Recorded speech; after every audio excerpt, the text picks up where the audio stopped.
안녕하세요. 저는 둘째 아이 낳고서 막내가 곧 돌이 되는 엄마입니다. 한동안 속이 썩어 문드러진 채로 살다가 너무 답답한 마음에 사연을 적어 보내니 오타 등은 이해를 부탁드려요. 저희 남편은 저하고 9살 차이가 나는 꽤 연상의 남자예요. 제가 결혼을 27에 했는데 그때 저한테 나이 든 아저씨랑 결혼하려 한다면서 또래 친구들이 얼마나 이상하게 바라봤는지 모릅니다. 저를 무슨 돈에 미쳐 환장한 여자 마냥 바라보았었죠. 한창 일도 잘하고 있고 앞으로 꿈꿀 수 있는 장래도 많은데 갑자기 연애 1년을 하고서는 마흔이 다 되어가는 나이든 남자한테 시집을 가겠다고 한다는 겁니다. 그 당시 친구들의 불편한 시선들을 저도 다 알고 있었어요. 나를 향해 친구들이 어떻게 지들끼리 수군거리고 있는지에 대해서도 다 알고 있었죠. 그러니 저는 어린 마음에 오기가 생기더라고요. 나는 돈을 보고 결혼하는 것도 아니고 오히려 평범하게 짝이 없는 집에 시집을 가는 건데 친구들은 왜 나를 오해하며 바라만 보나 싶어서 말입니다. 저희 남편은 정말 평범한 사람이었거든요. 단지 회사에서 여러 번 부딪히며 만난 노총각 상사였는데 저도 그리 싫지가 않았고 먼저 저에게 대시하는 남편이 좋기만 했습니다. 그렇게 결혼해서 첫째 아이를 바로 가졌고요. 첫째 낳고 5년 만인 얼마 전 둘째를 낳았습니다. 그 아이가 벌써 돌이 다 되어가도록 크고 있고요. 제가 결혼하자마자 임신을 하니 남편은 복동이가 집안에 들어왔다면서 저를 부둥켜 안고 조화를 해줬어요. 시댁 식구들 앞에서도 와이프 만나고서 회사 일도 더 잘 풀리고 이제 좀 뭔가 사는 것 같은 기분이 든다 하면서 팔불출 마냥 좋은 소리를 해댔죠. 그런데 그게 시어머니의 성질을 좀 건드렸나 보더라고요. 제 딴에 남편한테 저 좋은 소리 좀 그만하라고 말리고 입을 다물게 틀어막기도 했지만 어머님께서는 이미 제 칭찬을 듣기만 하면 입이 나오곤 하셨어요. 얘가 뱃속에서 태동을 발차기를 했다고 남편이 저 예뻐라 쳐다볼 때에도 어머님께서는 난 네 태동을 내 뱃속에 품어가면 느꼈다. 지 어미한테 먼저 감사할 줄은 모르고 라고 하면서 자신의 과거와 며느리의 임신을 비교하며 섭섭해 하셨습니다. 자기 입으로 섭섭하다고 말을 하지는 않으셨지만 여자들은 눈치라는 게 있잖아요. 저를 싫어하는 그 표정과 말투, 그리고 굳이 자기 손주의 태동을 같이 예뻐라 하기는커녕 딸뜨름하게 보려 하는 그 태도에서 시어머니의 기분을 다 느낄 수 있었답니다. 결혼하자마자 골 때리는 상황이었죠. 친구들의 뒷담화를 듣고 눈치 보면서도 보란듯이 잘 살아볼 거라고 결혼을 했는데 그때 시어머니의 눈치를 보느라 마음이 굉장히 힘들었어요. 이러다가 시어머니 때문에 이혼이라도 하겠다고 마음먹으면 어쩌나 싶기도 했고요. 친구들 보라고 잘 살기는커녕 오히려 친구들이 너 결국 이렇게 될 줄 알았다? 라고 말을 할 만한 최악의 상황을 만들지 않을까 싶어서 걱정도 되었죠. 그래도 출산을 해서 아이를 어머님 품에 딱 안겨드리면 어머님께서도 피부로 손주의 살결을 느끼고 숨소리를 들으며 더 예뻐라 하게 되실 줄 알았거든요. 그리고 실제로도 그러셨고요. 아이가 딸아이였음에도 불구하고 아들, 딸, 성별을 상관없이 참 예뻐라 해주시더라고요. 얘가 지 아들을 아주 쏙 닮았다고 하면서 말입니다. 하지만 저를 향한 태도에는 변함이 없었어요. 아이만 쏙 데려가서 예뻐라 해주기만 하셨지 옆에 있는 저는 투명인간 취급을 하시면서 나몰라라 하셨어요. 인사를 하면 일부러 남편만 보면서 왔니? 라고 대답을 하신다거나 얘가 처음으로 걷기 시작한 날에도 그렇고 말을 하게 된 날에도 시어머니께서는 호들갑 떨며 좋아라는 저희 남편을 보고서는 넌 참 네 마누라가 좋겠다. 이렇게 팔불출이라서 라며 떨떠름하던 표정을 지어 보이셨죠. 그 기분 좋은 순간에, 그 경이로운 순간에 시어머니는 굳이 좋아라는 남편을 나무라며 저에게 또 비꼬우는 말씀을 하셨어요. 차라리 욕이라도 시원하게 하시면서 그만 좋아라 하라고 혼이라도 내셨으면 저도 속 시원히 어머님한테 말대꾸라도 하면 맞받아 쳤을 텐데요. 시어머니는 자꾸만 깨작거리며 제 신경을 긁어대던 바람에 저는 어디 속 시원히 말대꾸도 하지를 못했답니다. 사이좋은 부부였던 저희 부부 사이에 무슨 대단한 문제가 있다는 듯이 바라보고 한심하다는 듯 쳐다보니 늘상 기분을 찝찝했었죠. 일부러 그러시는 게 눈에 뻔히 보여서 시어머니가 솔직히 얄밉기도 했는데 어린 며느리가 되어서 시어머니께 뭐라 한마디라도 했다가 버릇없다는 소리를 들을까 싶어서 찍소리도 못했습니다. 저도 과거의 저를 생각해보면 지금 억울한 게 많아서 화가 많이 쌓여요. 그런데 그 당시에는 제가 너무 힘들어서 감히 맞서 싸우겠다는 용기를 내기가 힘들었습니다. 어머님의 눈치를 오히려 보고 사느라고 늘 꿀먹은 벙어리 마냥 굴었어요. 그러는 와중에도 어머님께서 제 남편과 아이만을 챙기려 하면서 과도한 육아 관심을 보이시는 바람에 최대한 그걸 막겠다며 혼자서 부단히도 애를 쓰고 살았네요. 제가 그 당시 아이를 키우며 맞벌이를 하고 있었는데 불편하기싫이 굳이 우리 집에 전날부터 찾아와서는 숙식을 하고 아침에 우리 아이를 봐주겠다는 지나친 말씀을 하신 바람에 식겁을 하면서 괜찮다 손사래를 쳤습니다. 그리고는 그 아침에 40분이 넘는 거리에 사는 친정 어머니한테 부탁을 하거나 제가 직접 친정집에 가서 애를 맡겼다가 출근하기 반복하면서 정말 지독히도 열심히 살았어요. 어떻게든 불편한 시어머니랑 마주치면서 더 큰 불만을 느끼지 않고 잘 지내보려는 노력을 했어요. 물론 제가 더 편하게 살고자 한 것이 본질적인 이유였고요. 그렇게까지 노력하면서 부단히도 시어머니와 마찰을 안 빚고 살려고 했습니다. 저로서는 어린 며느리니까 버릇없다거나 잘 모른다는 소리를 들으며 혼이 나지 않기 위해서 최선을 다했어요. 맞벌이까지 하면서 말입니다. 어쩔 수 없이 마주쳐야 하는 순간에는 제 할 일을 군말 않고 하면서 최대한 혼나는 일이 없게 하려고 했고요. 그렇게 살다가 정말 오래간만에 둘째 아이가 들어서더라고요. 딸도 상관은 없었지만 저는 아들을 꼭 낳고 싶었거든요. 나이든 저희 남편도 아들을 하나쯤은 바라는 듯 늘상 둘째 얘기를 꺼내왔고요. 하지만 시어머니와의 신경전 그리고 눈칫밥 때문인지 몇 년 동안 아이가 들어서지 않아서 고민 걱정이 많았는데 정말 기적적으로 5년 만에 둘째가 찾아왔습니다. 그리고는 이내 임신과 더불어 면역과 체력이 많이 쇠약해진 바람에 일을 그만두게 되었죠. 체력이 걱정이긴 했으나 일을 그만두고 나니 시간이 많이 자유로워져서 이번엔 둘째 아이에 대한 태교에도 더욱 제대로 신경을 쓸 수 있었고요. 큰아이와도 진득히 시간을 가져보면서 엄마다운 시간을 누릴 수 있었답니다. 저한테는 두고두고 행복했던 시간이었어요. 하지만 또다시 이런 저의 모습이 시어머니의 신경을 건드렸나 보더라고요. 제가 직장을 그만두고 집에서 가만히 팔자 좋게 애만 본다고 생각을 하는 것 같았어요. 그동안이면 이번에도 애를 핑계로 저희 집에 와서 하룻밤을 자보고 싶으셨는데 그럴 일이 없게 되니 분해서 분풀이를 하려는 것 같아 보이기도 했죠. 일을 그만뒀다는 제 말에 그럼 네가 얘를 하루 종일 보고 있겠네 라고 하면서 앙칼지게 질문하는데 그 말 속에 뼈가 있더라고요.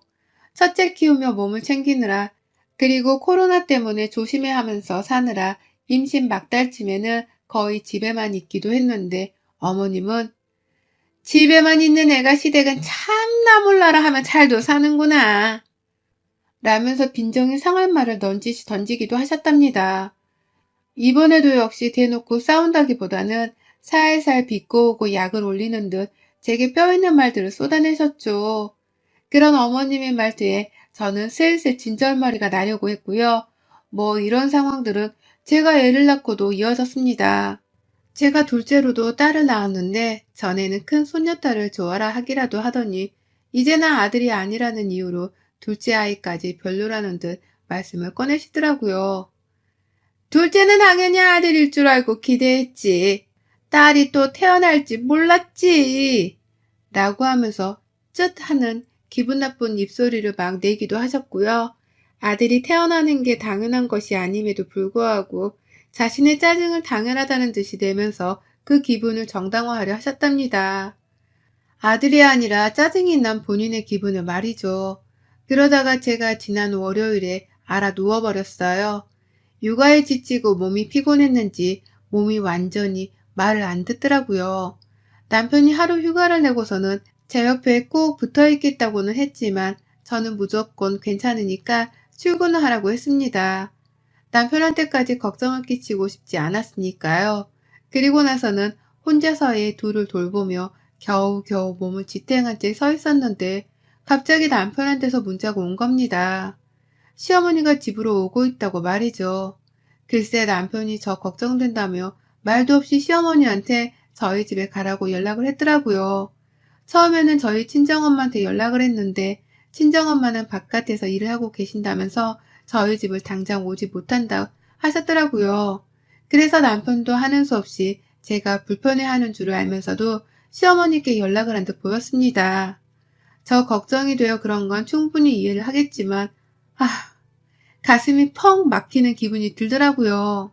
그리고는 바로 집에 찾아오신 어머님을 보면서 제발 아무 잔소리를 하지 말고 그냥 나 간호만 부디 잘 해주셨으면 하는 기도를 올렸네요. 제가 믿지도 않는 아무 신들에게 말입니다. 하지만 역시나였어요. 시어머니는 집에 와서 멀쩡한 큰아이 하나만을 옆에 꼭 끼고는 육아를 해주겠다며 집안에서 노래를 틀고 TV로 애랑 같이 춤을 추시고 정말 역대급으로 진상을 피우셨습니다.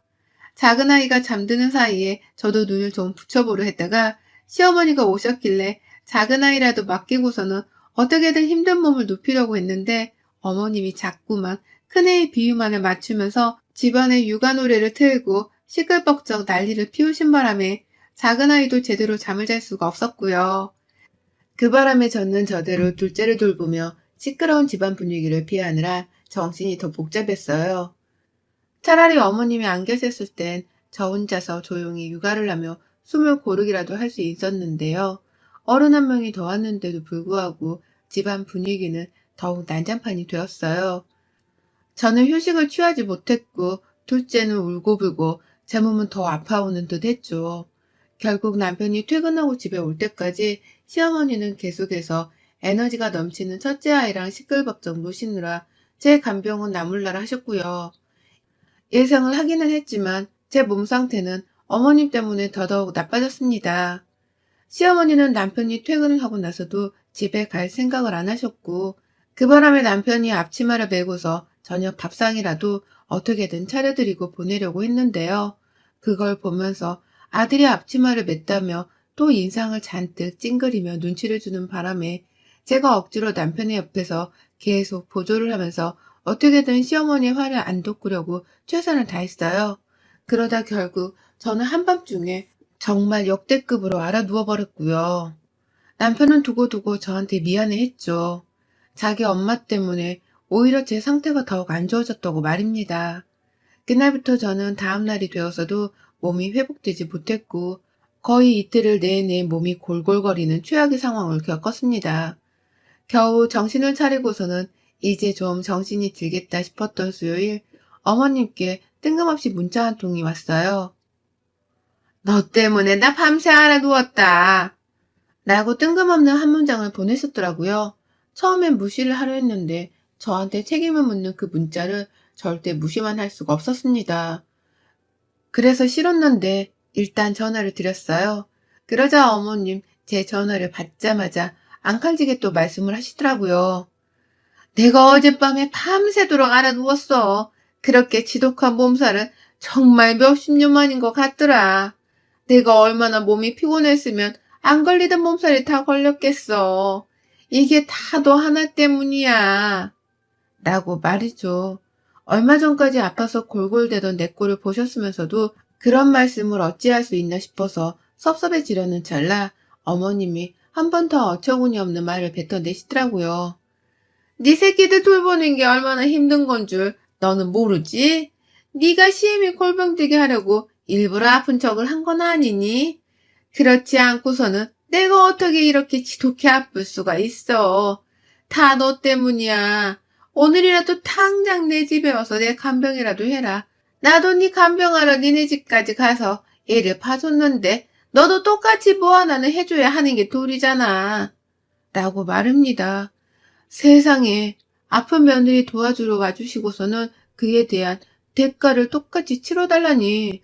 다른 사람도 아니고 자기 손녀딸을 딱 한 명만 돌봐주며 며느리를 더 정신없고 힘들게 만들어 놓고 가셨으면서 도와줬다는 말을 그리 뻔뻔하게 하시다니. 정말 상식이 통하지 않는 분이시더라고요. 그래놓고 간병까지 하라고 저한테 자기 집으로 오라고 하시는데 제가 무슨 말을 해도 듣지를 않으시는 겁니다. 저도 이제 겨우 회복을 했고 이제 다시 육아의 전쟁에 뛰어들어야 하는 처지였습니다. 시어머니의 물음을 네? 저보고 간병을 하러 오라고요? 지금요? 라면서 어처구니가 없어 하니 어머님은 급기야 슬쩍 언성이 높아진 채로 대답하더라고요. 아유, 너는 애가 한 번 아프더니 어디 머리라도 다친 거니? 왜 말귀를 한 번에 못 알아들어? 라면서 말이죠. 그래서 저는 알겠다고 대답했습니다. 더 들을 가치가 없었거든요. 저도 진짜 더는 시어머니가 심으라며 저한테 기분 더러운 소리를 아무렇지 않게 뱉어내는 꼴을 못 봐주겠더라고요. 알겠다고 하고는 지금 당장 시작할게요. 라며 통보를 했어요. 통보하고 바로 전화를 끊자마자 첫째 옷 입히고 둘째 유모차에 태우고서는 바로 시댁으로 향했습니다. 제가 시댁에 너무 빨리 서둘러 도착을 해서 그런지 시어머니도 꽤나 놀라시더라고요. 뭐 우사인 볼트냐고 하면서 말입니다. 그리고 저는 시댁에 들어가자마자 뭐부터예요? 뭘 어떻게 간병해드려요? 라고 하면서 다짜고짜 시어머니께 질문을 몰아붙였는데 어머님은 제가 기분이 나쁜 걸 단번에 파악하신 건지 그게 간병하는 사람 태도니? 죽이라도 끓이던가 조용히 내 옆에서 물수건 올려주며 집 청소라도 좀 해라. 난 아파서 도저히 못하겠으니. 네 애들 돌봐준다고 내 허리가 끊어지는 줄 알았다. 라며 대답을 하셨어요.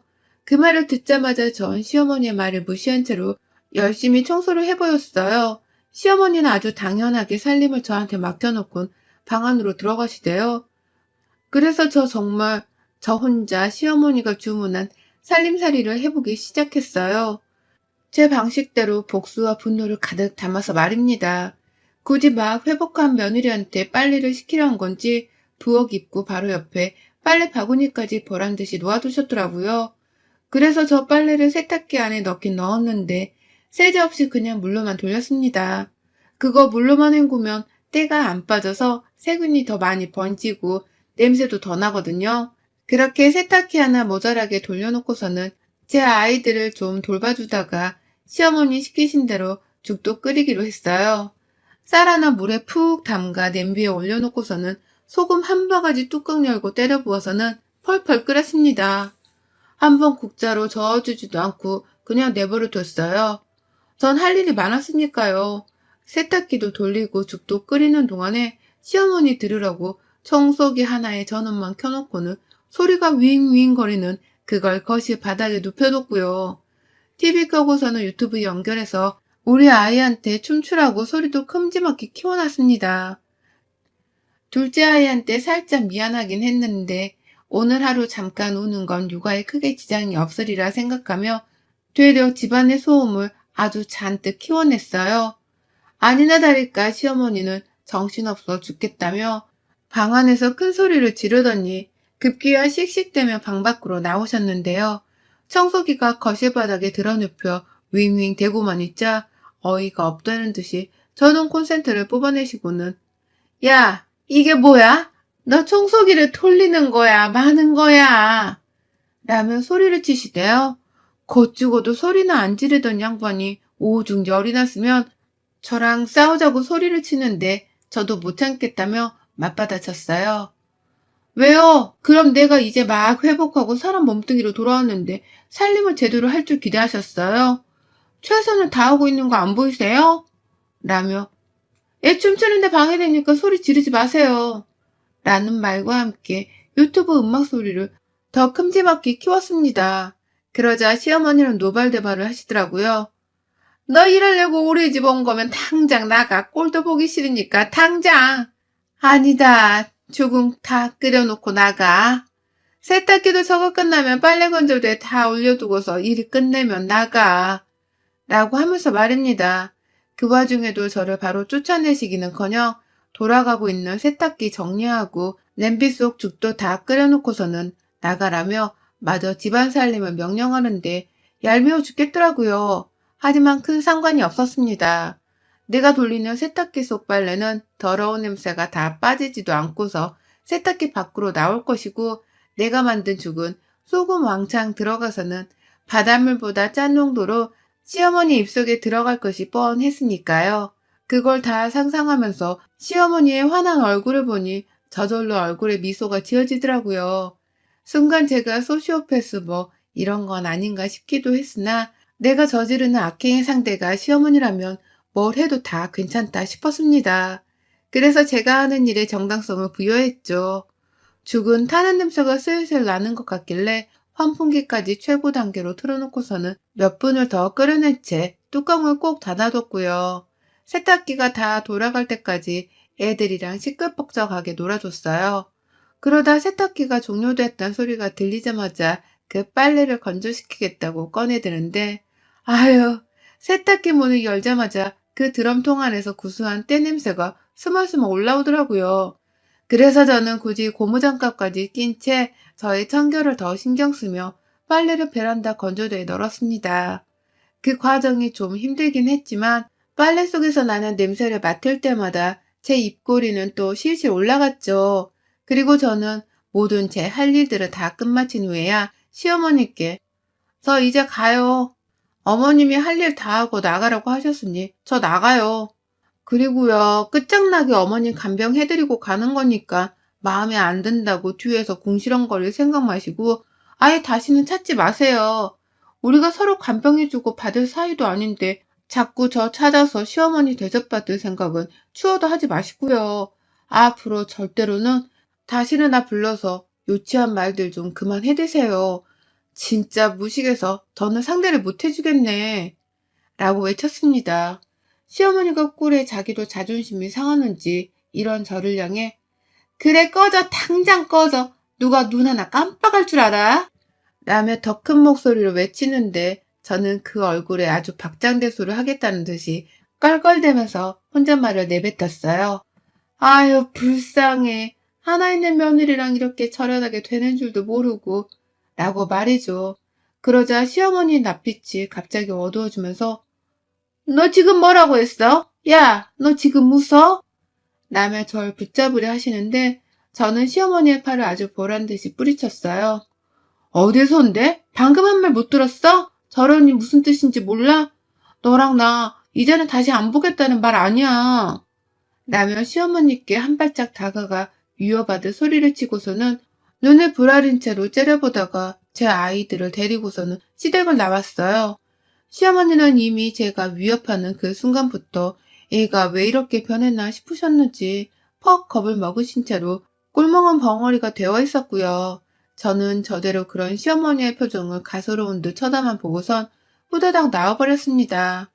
그리고 그날 어머님은 저 나가고 나서 한동안 멍하셨는지 연락이 없으셨는데 3시간도 지나지 않아 문자가 왔어요. 전화를 여러 번 하셨는데 제가 일부러 안 받으니 스스로 답답해서 문자를 친히 보내셨더라고요.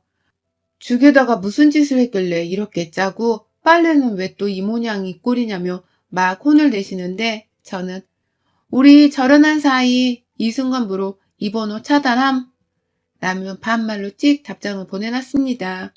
아마 시어머니는 속이 발칵 뒤집혀 난리가 나셨을 텐데요. 저는 홀로 태어니 내 자식 육아만 하고 살림만 하면서 내 가정에 집중을 하고자 했어요.